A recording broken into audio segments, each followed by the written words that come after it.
Hi guys, आप सभी का स्वागत है। आज हमारे यूट्यूब चैनल में हम आपको लेकर आए हैं क्वालिटी सर्किल अर्थात गुणवत्ता चक्र। गुणवत्ता चक्र से पहला क्वेश्चन आप सभी को दिख रहा होगा।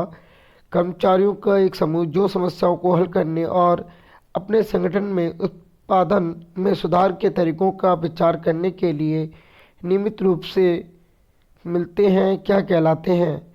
तो आपको बता दूं क्या कहलाते हैं। वो आपको कहलाते हैं क्वालिटी सर्किल कहलाते हैं। क्या कहलाते हैं? Quality circle. तो ध्यान रखें, क्वालिटी सर्किल होता है आपका क्वालिटी सर्किल।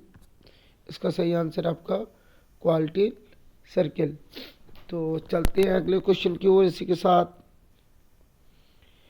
इसका अगला क्वेश्चन आपके लिए दिखाते हुए सभी जनों को सेकंड क्वेश्चन अगला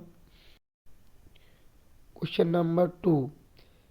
क्वालिटी सर्किल अर्थात गुणवत्ता चक्र का किस देश में उत्पादन हुआ था? तो इसका हुआ था जापान। इसका सही आंसर है आपका जापान। सही आंसर आपका जापान। तो ध्यान रखें, जापान में हुआ था सबसे पहला। तो मैं आपको बता रहा हूँ जापान में हुआ था।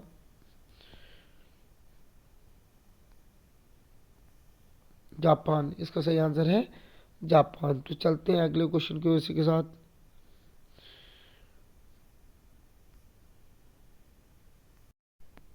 Question number 3।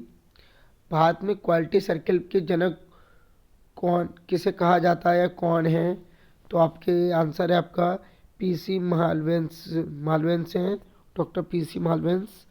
तो इसका सही आंसर आपका ये ऑप्शन इज करेक्ट आंसर है। ये ऑप्शन इज करेक्ट आंसर है आपका। तो चलते हैं अगले क्वेश्चन को इसी के साथ। Question number 4। क्वेश्चन नंबर 4 दिख रहा होगा आपको। भारत में क्वालिटी सर्किल किस साल शुरू हुआ था? तो भारत में जो क्वालिटी सर्किल हुआ था, जो हमारा गुणवत्ता चक्र है, वो 1982 में चालू हुआ है। 1982 में चालू हुआ है। 1982। तो ध्यान रखें, 1982 में क्या हुआ था? क्वालिटी सर्किल चालू हुआ था। क्वालिटी सर्किल की स्थापना हुई थी 1982 में। तो क्वेश्चन नंबर अब हमारा 5वां क्वेश्चन आप सभी के बीच। Question number 5। क्वालिटी सर्किल बनाने के लिए किस बात का ध्यान रखना चाहिए? तो नंबर 1, सदस्यों की कार्य पृष्ठभूमि समान होनी चाहिए। सही बात है। क्वालिटी सर्किल का सामान्य अंतराल में सम्मेलन होना चाहिए। ये भी सही बात है। क्वालिटी के लिए छोटे छोटे समूह होने चाहिए। ये भी बात सही है। तो इसका सभी आंसर है आपका उपरोक्त सभी। क्या है आपका? उपरोक्त सभी। किसी सर्किल को या किसी क्वालिटी को निखारना होगा तो हमारे लिए सभी तीनों चीज़ें आवश्यकताएं होंगी। तो चलते हैं अगले क्वेश्चन को इसी के साथ। Question number 6। क्वालिटी सर्किल का मुख्य कार्य क्या होना चाहिए? क्वालिटी सर्किल का मुख्य कार्य सभी को पता होगी, संगठन का कार्य को कुशलता बढ़ाना होता है, कर्मचारियों की कार्यशैली को बढ़ाना होता है। तो आप सभी को पता है ए बी दोनों है इसका आंसर। तो इसका आंसर ए बी दोनों है। क्या है? ए बी दोनों। यदि हम किसी भी क्वालिटी सर्किल का मुख्य कार्य क्या होगा? कुशल संगठन का कार्य कुशलता भी बढ़ानी होगी और कर्मचारी की शैली को बढ़ाना होगा। तो इसका सही आंसर आपका ए और बी दोनों। तो चलते हैं अगले क्वेश्चन को इसी के साथ। Question number 7। Question number 7। Question number 7। Quality circle का दूसरा नाम क्या है? क्वालिटी सर्किल का नाम दूसरा नाम क्या है आपको सभी को बता दूं।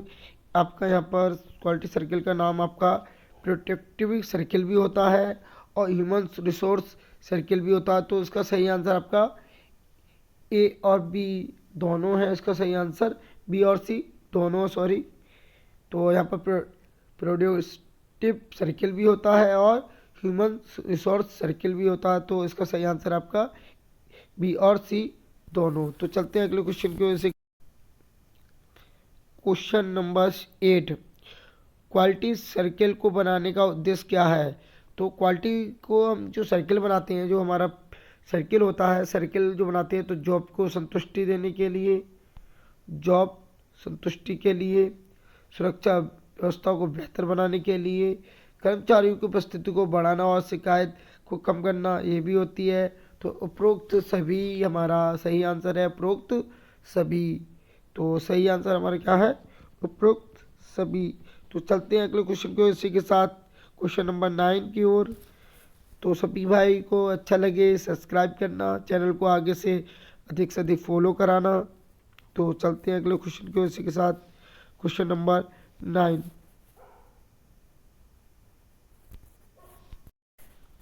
क्वेश्चन नंबर 9 आप सभी को दिख रहा होगा, क्वालिटी सर्किल का आकार कितना बड़ा होना चाहिए? ज़्यादा छोटा, ज़्यादा बड़ा, ना बड़ा ना छोटा, इनमें से कोई नहीं। तो किसी भी हम क्वालिटी सर्किल का निकालने के लिए क्या कर सकते हैं, कम से कम जो कि ज़्यादा ना बड़ा हो ना ही छोटा हो, जिसमें मेंबरों की संख्या क्या हो, 8 से 10 के बीच होनी चाहिए।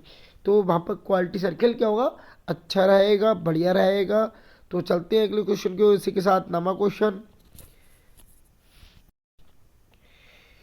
क्वालिटी सर्किल का आदर्श आकार कितने सदस्य का होता है?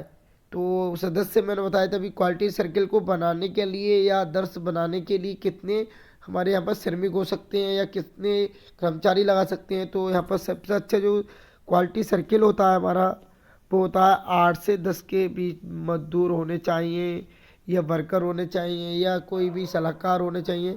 तो 8 से 10 तक के हमारे क्या होंगे, सदस्यों की संख्या होगी, 8 से 10। चलते हैं अगले क्वेश्चन की ओर, क्वेश्चन नंबर 11 की ओर। इसी के साथ सभी बच्चों को यदि अच्छा लगे तो लाइक करें, शेयर करें, सब्सक्राइब करवाएं अधिक से अधिक बच्चों को।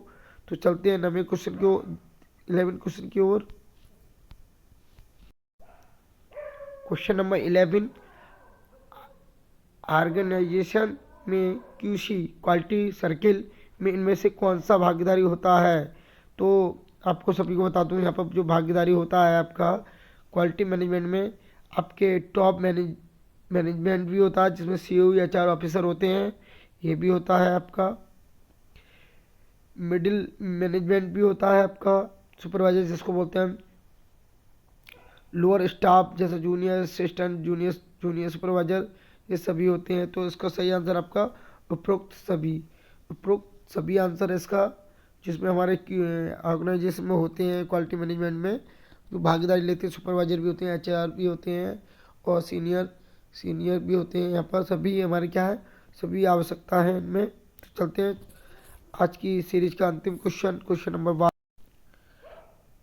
आज की सीरीज का अंतिम question, question number 12, PDCA circle में PDC का पूरा नाम क्या है? तो मैं बता दूं, किसी भी काम को करने का लिए हमारे लिए PDCA होता है, प्लान डू चेक एक्ट। क्या होता है, प्लान डू चेक एक्ट। तो सही आंसर इसका प्लान डू चेक एक्ट। तो सभी बंदों को मैं बता दूं, मैं अभी पढ़ा रहा था क्वालिटी सर्किल के बारे में, पढ़ा रहा था क्वालिटी सर्किल के महत्वपूर्ण क्वेश्चन बता रहा था आपको, जो कि हमारे ITI अनुदेशक की वैकेंसी में आपको 1 या 2 सवाल अवश्य मिलेंगे यहाँ से। तो इसी ध्यान रखें कि अधिक से अधिक तैयारी करें अपनी। चलते हैं आज के लिए इतना ही। जय हिंद, जय भारत।